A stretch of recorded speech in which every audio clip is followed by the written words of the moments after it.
What's up, everybody? Welcome back to another episode of Rams Brothers. I'm your host, Dean, and I'm joined, as always, by my brother and the other great host of this show, Nick. And Nick, the Rams have to travel to New England this weekend. They got an early East Coast matchup, 4-5 right now, trying to get back to 500. But first, and most importantly, how are you, my good brother? I'm good. I tried to go to Jimmy John's because they got that pickle sandwich thing going on. Yeah. And I call and I'm like, you still have that? And they're like, yeah. So I get there and they're like, oh, it's actually not in our system. So I'm looking at the kid and I'm like, can you just make it for me? He's like, no, I can't. So I had to make a sandwich at home. I was really excited for that pickle sandwich. Couldn't you just go to like an Italian deli and go get a pickle and then I don't live scoop it out? in Jersey, my man. I don't have Italian delis around the corner. It's not that simple. I like how the intros have turned into like, "What's up, Nick? How are you?" Let me go into like a little personal blurb about my day. That pickle story is funny. I'm sorry that you couldn't try it, although it looks like kind of a mess and probably wouldn't fill you up. Yeah. Listen. I am so angry that the Rams lost that game against the Dolphins that it has affected me up until Friday of this week, and I feel like every little thing that could be going my way has gone the other way, and I just want to blame it all on the Rams. And the pickle sandwich. Yeah, no, I understand. Yeah, you know what? This game, as I was just trying to dig into it a little bit, it reminds me of the Raiders preview that we did, just in terms of like similarities in the matchup and obviously an AFC opponent, somebody that you don't get to play a ton, you're not overly familiar with. But I think this one's going to be interesting. So we'll jump into it. First, before we jump in anything, I want to make sure to remind people not only to follow us on X, make sure to like and subscribe on YouTube, but we're also on Blue Sky. We just joined Blue Sky a couple of days ago. So throw us a follow on there. We'll be posting some content on there. Haven't gotten around to doing it yet just because I'm so focused on X as always, but make sure to throw us a follow on Blue Sky and we will follow you guys back. But right now for this game, the Rams are 4.5-point favorites. So I think this was a similar spread to, as I mentioned, the Raiders game. So some similarities there. And I think the over-under total is exactly the same. And the Patriots are coming off of 3 straight games, I think, where they held their opponents to 23 or 22 points or less. And obviously the Rams aren't scoring a ton of points right now, and everybody's concerned about the offense. So the over-under right now is at 43.5. So I think that's going to be a number to keep an eye on. That might be my lock of the week, is the under on 43.5. East Coast game early on in the morning. 85% of the bets right now are placed on the Rams, and the other 15% are placed on the New England Patriots. The Patriots, though, are 3-7 right now, and they're starting to get things going a little bit. I think the schedule is pretty interesting, just in terms of like when you get the team at what point in the season and how they're performing as of recent. So they started off with a win against the Bengals. Then they just, casually went on to lose 6 straight. I think the coach was calling the defense soft. And then 2 out of the last 3 weeks, they've gotten wins. They beat the Jets and they beat the Bears last week, 19-3. And they tortured Caleb Williams. I think they had 9 sacks on him. So obviously the Patriots are playing a little bit better at football. Drake May is now under center. It's not Jacoby Brissett. You're getting a little bit more from Ramondre Stevenson. Christian Gonzalez on the outside defensively is playing well. Keon White is generating a ton of pressure from the front. So it's definitely an interesting matchup, and not one that I want to easily write off as a W, no matter how much I want to. Yeah, it's not. I mean, look at what the Patriots did against the Bears, a team that was able to move the ball on us. Like, their offense was pretty efficient when they played us. And the Patriots completely stopped that offense, held them to 3 points, made them look pathetic. So in no way should this be considered a walk in the park for our Rams. Yeah, unfortunately, I want it to be, but it's just not. And the Rams are the 11th seed right now in the NFC with a 4-5 record, and the 14% playoff probability is what they're currently standing at entering Week 11. So with a win in Week 11, their playoff probability climbs all the way up to 14% from 14% to 14%. So, but a loss would then drop them with a 5% chance to make the playoffs. So a wild card spot would most likely be their path to the playoffs. And the Rams' NFC hopes, the NFC West hopes, sit at 7% entering Week 11. So, it's definitely a must-win situation. It's obviously not an NFC opponent, but you can't lose back-to-back games after starting the season 1-4. So I think a little bit added pressure on this team. Sean McVay post game with the Dolphins was not really himself. Like you mentioned, he was really kind of, beside himself. He didn't know what to do, didn't know what to say.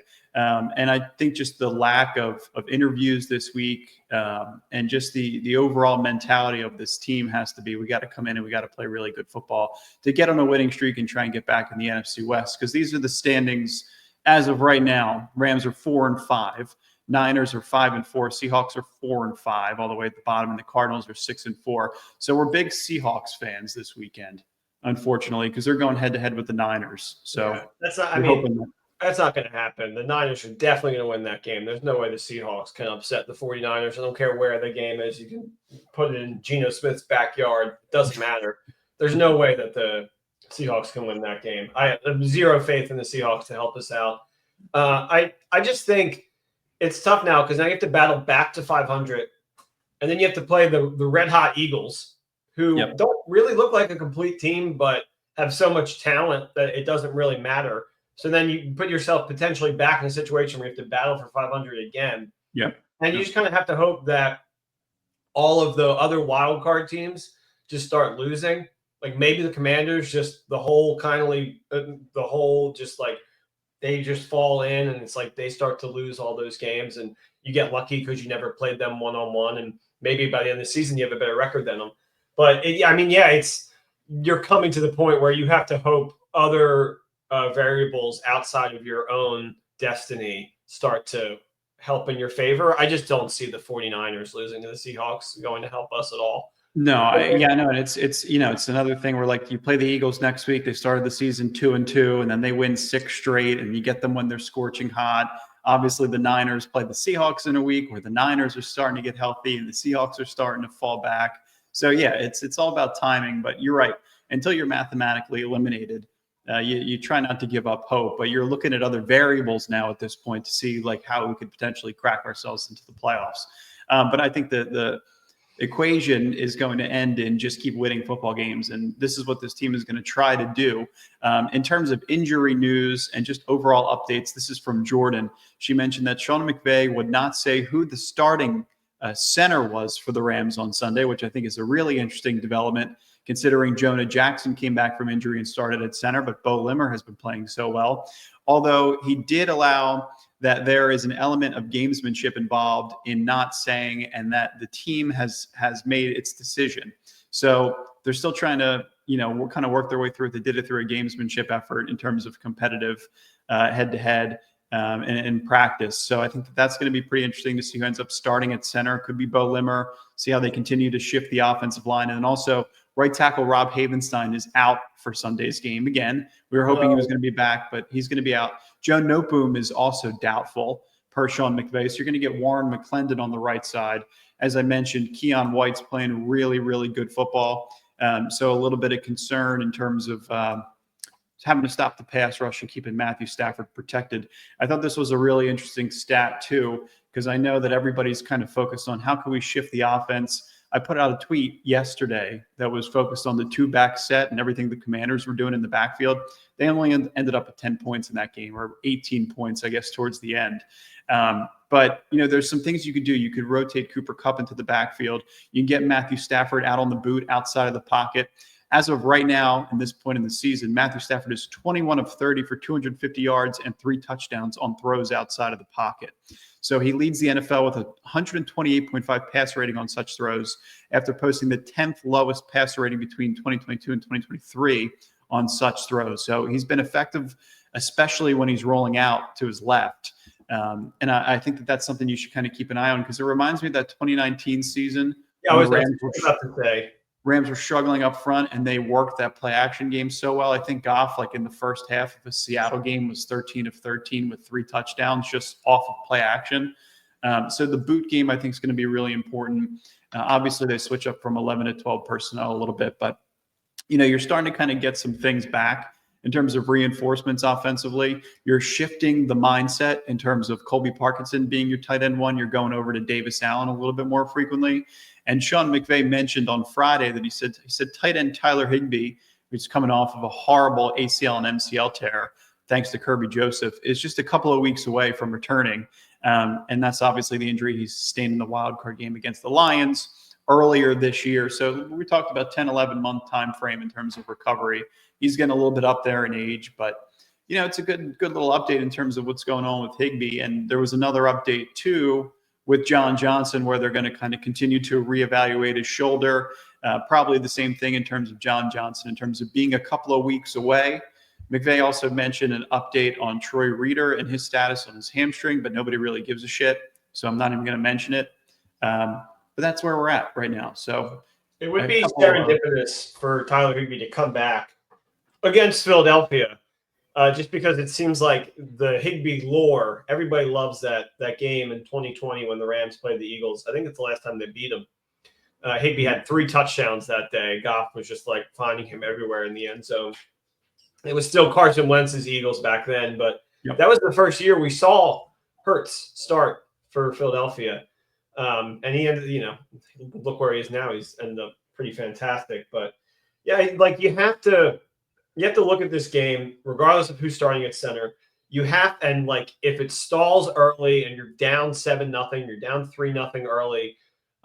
You definitely have to see some RPO. You have to move Stafford around. You have to be a lot more creative. You have to change up what's not working. And we haven't seen them be able to do that mid-game adjustment really this season. It's either all worked or it hasn't from start to go. Yeah. So we're hoping that we can get a game where, either adjustments are made or from the top to bottom, it's just a complete football team. And if they don't get it done this week, it's a completely different season. It's totally. Now you're playing spoiler for some of these teams, and you're seeing what you have for next season. But you have to be able to beat the Patriots right now. Even if you're not better, from a play calling perspective, from the 20 to the 20, when you're inside of the 20, if you're better in the red zone, I think you're going to be able to kind of eliminate a lot of these concerns for Rams fans. If you can consistently score when you're in the red zone, all these play calling conversations, is Sean McVay a good play caller? Is this, is that? Is Matthew Stafford, still the guy? All those things go away if you continue to score touchdowns. And the Rams just haven't consistently scored points this season, which is why these conversations are rearing their ugly heads. But at least the defense is playing good football. And I think that this is an interesting factoid on the Patriots offense in general. Through 10 weeks, the Patriots have used 11 unique offensive line combinations, and that's tied for the most unique combinations in the league with the Bears, the Browns, and the Saints. So it's no wonder that Jacoby Brissett was getting his ass kicked. It's no wonder that Drake May struggled a little bit in his first couple of starts. It's no wonder that Caleb Williams is also struggling too, because there's so much offensive line inconsistency and injuries. And you think that the Rams are in a terrible situation. Look at some of those other teams in terms of unique offensive line combinations. It reminds me of the 2022 Rams. So I think that's something to kind of keep an eye on. Obviously, Rams defensive front is playing really good football. And the Patriots, since week 6, they generated a league low in yards per carry, which is 2.4, and rushing yards over expected -91 on designed runs. So the Rams are playing really well against the run right now. Obviously, it's Antonio Gibson and Ramondre Stevenson. So not a ton from a backfield perspective that's going to kill you.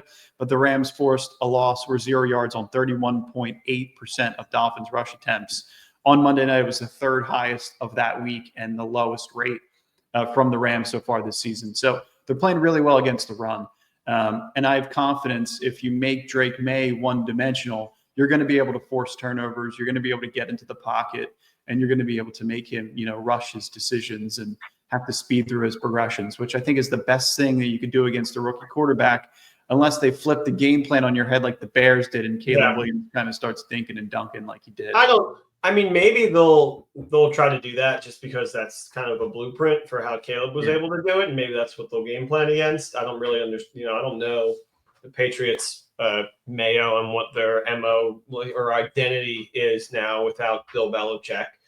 But maybe they're smart enough to figure out that's like, let's keep it simple for Drake and let's do that. But I think realistically, they're going to want him to, be the Drake May show. Like, go out there and show us what you got. This year doesn't really matter. Like, we're going to just expect you to make some like fun big plays and pick up 3rd and 13s with your legs and go out there and like run around and be this, starting quarterback of the future. And Like, let's just see what happens this season. Yeah. And when that happens, yeah, I mean, he's going to start messing up, and you have people like potentially Roseboom picking him off, which is something I never thought we'd see, and we saw it last week. But yeah, I want to see more creative runs. When you have Kyron Williams last week with averaging like 4.1 a carry against the Dolphins, who isn't supposed to be this like formidable defense, and you're going up against the Patriots, who are really good against the run. Like, now is the time to really mix it up and give us the jet sweeps and give us the like the flea flickers on the fake run with Kyron and stuff like that, because this is a game where I wouldn't call it a kitchen sink game, but it's at the point where if you lose this game and it's close, even if you win and it's close, it's starting to feel like the season's over. Like you kind of have to go out there and like shove this win down their throat and be like, no, we're still here. We're still the Rams. It's at 10 a.m. It doesn't matter that this is an early window game for us. We don't play usually on 10 a.m., but we're going to come into your house and make it look like we are the superior team easily. Yeah, one of the best called Sean McVay games of his regular season career was, I think it was in 2020 or 2021 against the Patriots. When they beat, it was 2020 where they beat Belichick 24-3. Cam Akers was dominant. I thought the run game was really solid. They had just a really, really good game plan. Felt like they studied this team. Obviously, this is a short week, so they're coming off Monday Night Football, so they only had less than 7 days to prepare for this team. But it's not like an explosive offense that you really have to be able to defend against. And it's not like it's a defense. It's young, it's hungry, but it's nothing that you can't out scheme and out prepare in effort to get a win. So yeah, I don't want to say that I'm overly confident, but I think that they know things need to change. And usually when the fans are feeling it is when the team starts to kind of put the pedal on the gas, put their foot on the gas rather, and make some necessary changes. Mm-hmm. Yeah, it's time for a change and to bring in some more looks and some more potentially have LaFleur call some extra plays. Yeah, sure. Kevin O'Connell used to do it. I'm not against it. You mix it up a little bit. I think Thomas Brown was calling plays during that 2022 season, and he's working his way up the coaching ranks. Kevin O'Connell, obviously, LaFleur can get his hand in it. Aubrey Pleasant did it in the offseason. So yeah, I mean, you can get a little bit of everything. You got to get some of your team members to contribute. So that's where we're at with this preview. And Nick, you got some picks for us this weekend, I believe. I do. Cool. Let's do it. Nick's picks. Let me give me the theme song again, and let me grab my charger. Okay. So I'm gonna need you to talk a little more about the Pats. Sounds good. You got it. All right, Nick's picks. We got a blank screen. I was, pretty excited for Nick's picks, but it seems like Nick needs his charger to get situated and to lay out his picks for us. But he's getting it. I'm going to give you my lock of the week. Oh, perfect. Perfect. Give us the lock. In the meantime, I'm going under 43.5 on Rams Patriots because I think I'm like 0 for 8 this season. I need one that's not too complex.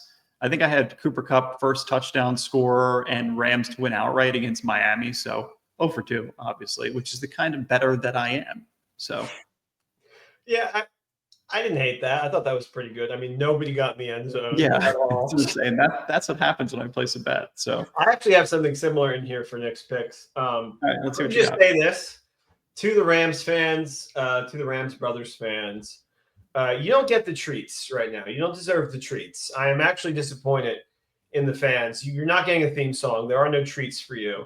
You're not a fan just when the team wins.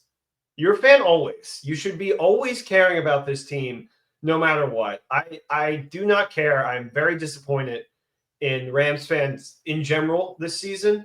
And you don't deserve a fun theme song. So I'm not going to give you one. But that being said, Nick's picks. I'm starting off Rams at Pats. I'm going to do something wild here because we did not have a good week, so we have to recoup some stuff back. Give me Demarcus Robinson anytime touchdown mixed with Rams to win. And then that will give you really nice, like plus 400 odds, which is wild to me. I mean, they go to Demarcus Robinson quite a bit, especially when you have Puka and Kupp both healthy, because then both of these guys are getting doubled and, Robinson is kind of left open. So I think he finds the end zone. And I think the Rams really, I mean, if you look at it, this isn't a game that they drop. It's a game where they potentially win by 3 and it looks terrible. And then all next week, we're like, oh, they're going to get dismantled by the Eagles, and they come out and they look okay. Yeah. Raiders Vikings is the kind of mindset I want you guys to have. Right. Exactly. They barely beat the Raiders, and they go out there and they look fantastic against the Vikings, which just doesn't make any sense. So, yeah, give me Demarcus Robinson anytime and Rams outright win. I love that. It's great plus odds. And, yeah, it spruces up Rams money line because that's like minus 200 right now. It sounds like one of my bets, which makes me nervous, but I like it. So what's next? That's where I got the idea. Browns at Saints. Nick's picks. We love when two terrible teams go up against each other. And you had the new coach theory last week. The Saints go in there. They win the game against Atlanta, who's like a good team. They didn't really look great doing it. Derek Carr had 2 deep bombs, and they just didn't stop them. I think the Browns are a much better defense than Atlanta.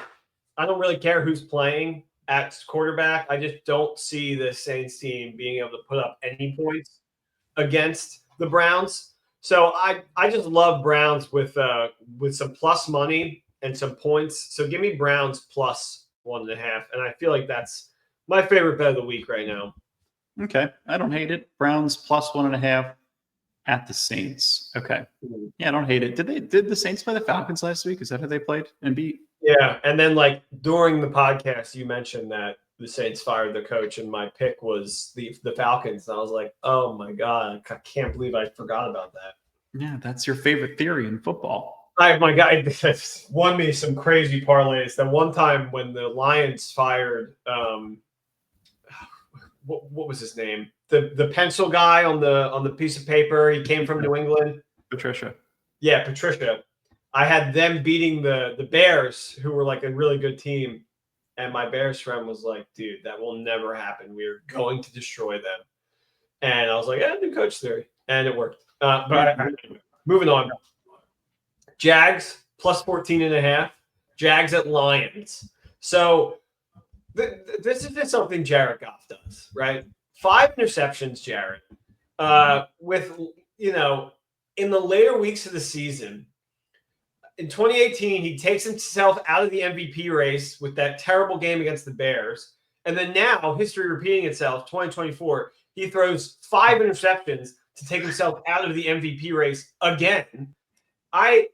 I know the Lions are one of those teams where they're like, oh, we're going to come in here and we're going to destroy you, and we're going to win by 40. And you know what? It's like you really don't have to do that against the Jags. The Jags have been in so many one-score games. I feel like they're going to somehow make this game close and like make it like a scary situation for these 14.5 is crazy. For an NFL team versus an NFL team, 14.5 is crazy. I think it's even worth putting $10 on Jags money line just because. Like next week, I'm going to put $10 on Panthers over the Chiefs just because. Like I'm sure the spread will be plus 14 again, and I'll take it next week with the Panthers. But yeah, I just think that's just way too high. I don't care how juggernaut of a team that the Lions are. 14.5 is ridiculous. I agree. What else you got? So you mentioned it earlier, Seahawks versus the Niners. I'm fine with laying minus 6.5 for San Francisco because they're coming back with vengeance and will likely be in the NFC Championship game. Just put it in your mind now so you don't get all upset when the Niners are back in the NFC Championship game. Minus 6.5. 49ers minus 6.5. They are leagues and bounds better than the Seahawks team. I really don't think the Seahawks team is that good. I think they need to get rid of Geno. I think he's holding them back big time.